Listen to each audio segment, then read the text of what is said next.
Assalamualaikum warahmatullahi wabarakatuh. Bismillahirrahmanirrahim. Hari ini pelajaran bahasa Indonesia akan masuk materi baru, yaitu materi bab 3 teks cerpen. Tolong siapkan buku catatan dan alat tulisnya. Penjelasan hari ini akan saya mulai dan akan saya buka dengan sama-sama mengucap basmalah. Bismillahirrahmanirrahim. Oke, baiklah, saya akan menjelaskan satu-satu. Yang pertama yaitu pengertian cerpen. Jadi, pengertian cerpen adalah sebuah karya sastra pendek yang bersifat fiksi dan mengisahkan tentang suatu permasalahan yang dialami oleh tokoh secara ringkas, mulai dari pengenalan sampai akhir dari permasalahan yang dialami oleh seorang tokoh. Jadi, singkat cerita pendek adalah cerita fiksi, yaitu cerita yang dibangun dari imajinasi si penulis. Pada umumnya, cerpen hanya mengisahkan satu permasalahan yang dialami oleh satu tokoh. Selain itu, cerpen hanya terdiri tidak lebih dari 10.000 suku kata. Hal inilah yang membuat cerpen dapat selesai dibaca dalam sekali duduk. Oke, yang harus kalian garis bawahi yaitu cerpen hanya terdiri tidak lebih dari 10.000 suku kata. Jika sebuah cerita yang lebih dari 10.000 suku kata, maka masuk dalam kategori sebuah novel. Tuh ya, bisa dipahami ya. Oke, dilanjutkan. Sebuah cerpen biasanya terdiri dari 5 elemen dasar dan ada tambahan abstrak apabila diperlukan untuk menyusun sebuah cerpen. Jadi berikut adalah struktur penyusunan cerpen yang akan saya jelaskan. Yang pertama itu ada abstrak, yang kedua orientasi, yang ketiga komplikasi, keempat adalah evaluasi, dan yang kelima resolusi, kemudian keenam yaitu koda.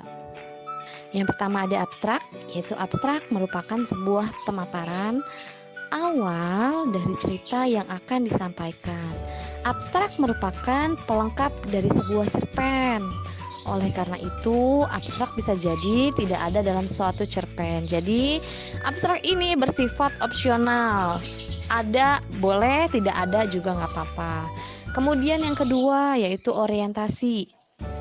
Orientasi adalah menjelaskan tentang latar baik waktu, tempat maupun suasana yang ada di dalam sebuah cerpen. Singkat cerita, orientasi adalah pengenalan.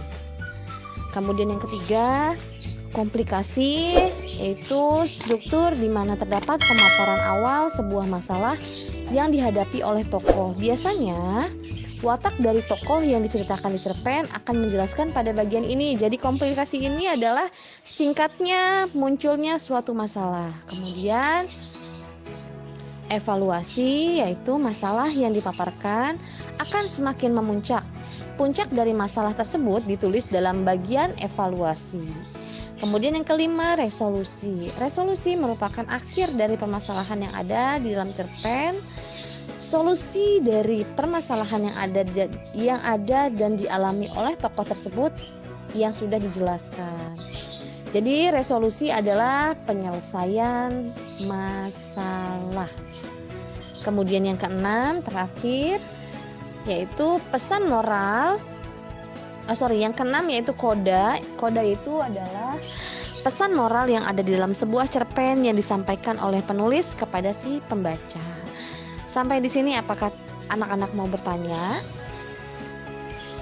Selanjutnya kita masuk ke dalam unsur-unsur cerpen. Jadi unsur-unsur pada sebuah cerpen terdapat 2 unsur yang terkandung di dalamnya, yaitu ada unsur intrinsik dan unsur ekstrinsik. Unsur ekstrinsik yaitu unsur yang seringkali mendapati sebuah cerpen menjadi semakin hidup apabila ditambahkan dengan peristiwa yang terjadi di sebuah lingkungan. Hal ini dinamakan unsur ekstrinsik atau unsur yang membangun sebuah cerpen dari luar cerita. Jadi singkat cerita, unsur ekstrinsik adalah unsur yang membangun sebuah cerpen dari luar cerita. Kemudian ada unsur intrinsik.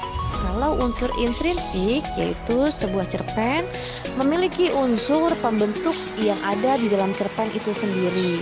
Unsur tersebut dinamakan dengan unsur intrinsik. Unsur intrinsik terdapat berbagai unsur. Yang pertama, ada tema, alur atau plot. Kemudian yang ketiga setting, 4 tokoh, 5 watak, 6 sudut pandang, 7 amanat.